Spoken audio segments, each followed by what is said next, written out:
Jambo na karibu wa ndugu wapenzi watazamaji na wafuatiliaji wote wanaoendelea kufuatilia Kwetu Kivu Media. Kama ni mara yako kwanza kufuatilia habari kupitia Kwetu Kivu Media, hakikisha una subscribe na comment, pia una share ili wengine waendelee kupata habari zetu kupitia mtandao wetu wa YouTube.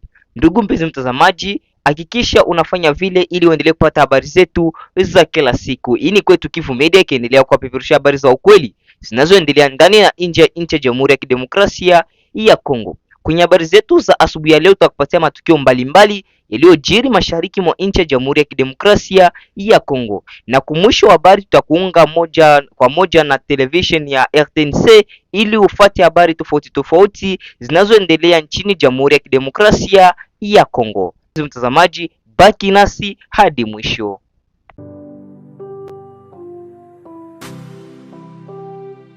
Mashariki mwa nchi ya Jamhuri ya Kidemokrasia ya Kongo inaendelea kukumbwa na vita vikali, hasa katika jimbo la Kivu Kaskazini.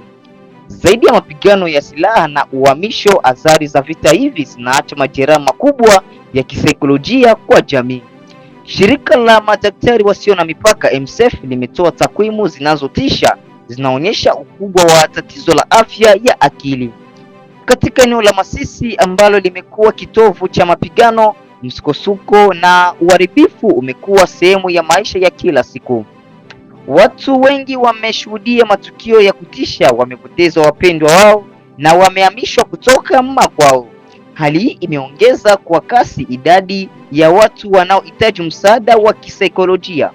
Katika kipindi cha miezi 7 iliyopita, MSF imefanya karibu mashauriano 2000 ya afya ya akili katika eneo la Masisi. Takwimu hii inaonyesha jinsi mahitaji ya msaada wa kisaikolojia yalivyo makubwa kufuatia mzozo huu. Mashauriano haya yanalenga kutoa msaada kwa watu walioathirika na kiwewe, wasiwasi, huzuni na matatizo mengine yanayotokana na ghasia zinazoendelea. Wengi wa wagonjwa wanahisi dalili za hypervigilance na mawazo ya kujiua. Licha ya jitihada za MSF na mashirika mengine, vuguvugu inaendelea. Kumekuwa na ripoti za hospitali kuathiriwa na mapigano na hata wafanyakazi wa MSF wamejeruhiwa au kuuawa, jambo ambalo linafanya iwe vigumu zaidi kuwafikia wale wanaohitaji misaada. Hali ya kutokuwa na usalama pia unazuia uwezo wa mashirika ya kibinadamu kufikia maeneo mengine na kutathmini mahitaji yote. Vita mashariki mwa nchi ya Jamhuri ya Kidemokrasia ya Kongo sio tu janga la kibinadamu bali pia janga la afya ya akili. Takwimu za MSF Masisi zinatoa onyo kali kuhusu majeraha yasiyoonekana ya kiroho yanayowakabili wakazi. Wito unatolewa kwa pande zote zinazopigana kuheshimu sheria za kibinadamu na kuwezesha mashirika ya misaada kutoa huduma hasa za afya ya akili bila vikwazo. Walikale Kivu Kaskazini, mashariki mwa nchi ya Jamhuri ya Kidemokrasia ya Kongo, kumekuwa na ripoti kwamba hali ya utulivu imerejea katika eneo la Tulia Yula huko Walikale Kivu Kaskazini kufuatia mapigano makali yaliyotokea kati ya waasi wa AFC M23 na vikosi vya jeshi ya Jamhuri ya Kidemokrasia ya Kongo FARDC vinavyoungwa mkono na wapiganaji wa kujitolea wanaojulikana kama Wazalendo. Eneo la Walikale ikiwemo Tulia Yula limekuwa likikumbwa na mapigano ya mara kwa mara kati ya AFC M23 dhidi ya FARDC pamoja na Wazalendo. Eneo hili lina umuhimu wa kimkakati na kiuchumi. Ripoti za hivi karibuni zinaonyesha kwamba mzozo wa hivi karibuni katika eneo la Tulia Yula umepungua na hivyo kuruhusu utulivu kurejea. Hata hivyo, hali ya tahadhari bado ipo. Vita hivi vimeendelea kuwa na athari kubwa kwa raia na kusababisha wakazi wengi kuyahama makazi yao kutokana na hofu ya mapigano na milio ya silaha. Wakati Tulia Yula inaripotiwa kutulia, mapigano kati ya pande hizi bado zinaendelea katika maeneo mengine ya Kivu Kaskazini.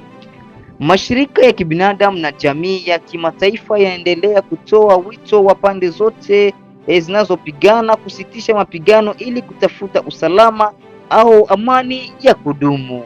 Maendeleo ya usalama katika eneo la Walikale na maeneo mengine mashariki mwa nchi ya Jamhuri ya Kidemokrasia ya Kongo yanafuatiliwa.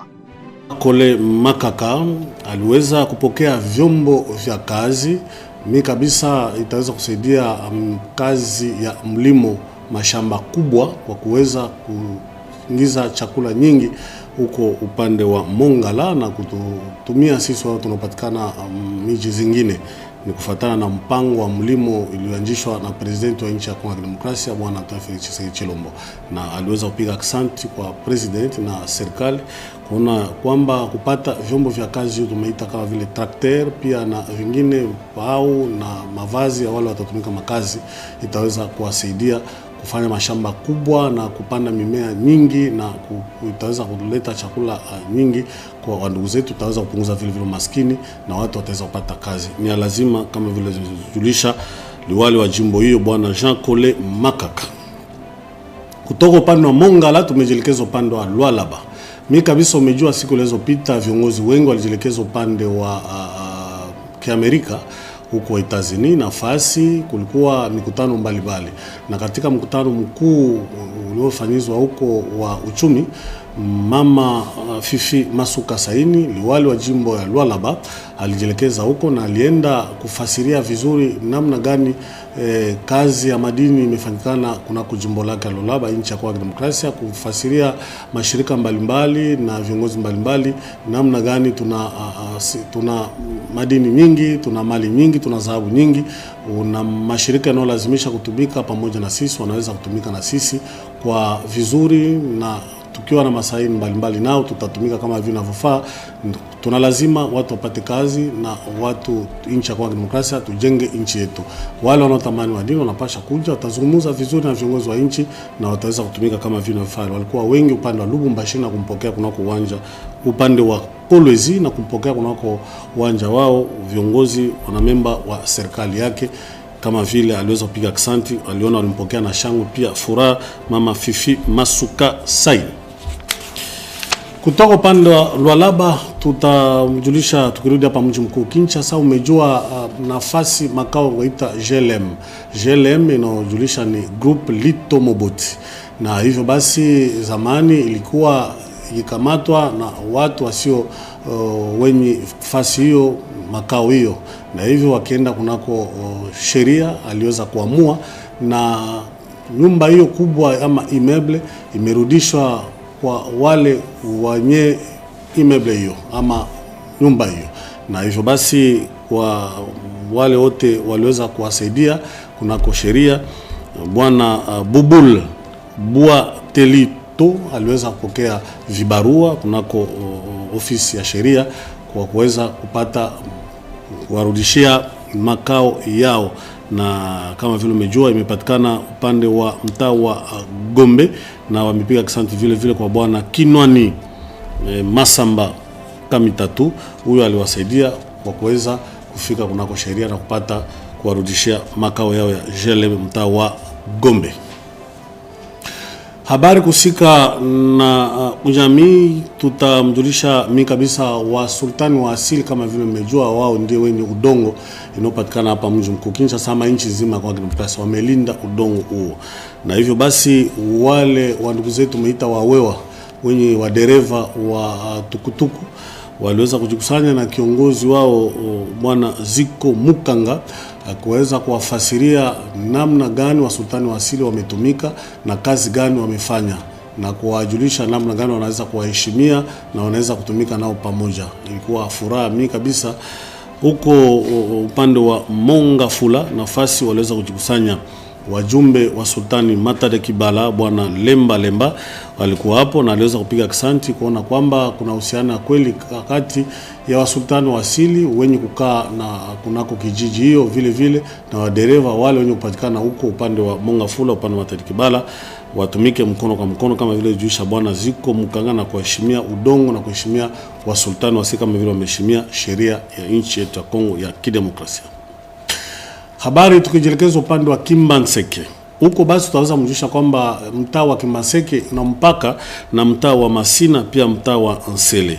Kiongozi ama burgomestre wa mtaa wa Kimbanseke ajielekeza kunako mpaka inayoshimikwa wao wa Kimbanseke pia wa Masina na wale wa Nsele, akiona kwamba kuna mikoba mbili, maofisi mbili inayopatikana, kuna mikoba ya Masina lakini na Nsele, lakini wamefanya kazi kwa jina la mtaa wa Masina na Nsele, akiwajulisha kwamba wanapashwa kufunga maofisi hiyo kwa sababu ni mikoba inayopatikana kunako mtaa wa Kimbanseke, wanapashwa kutumika upande wa Kimbanseke, na kuna mtoni moja ndogo inayopatikana huko wameita Chwenge, na ndio mpaka wale wote waliweza kujenga nafasi wajue kwamba wanapatikana mingi kabisa kunako mtaa wa Kimbanseke, kama vile julisha burgomestre huyu bwana Jansi Nganga.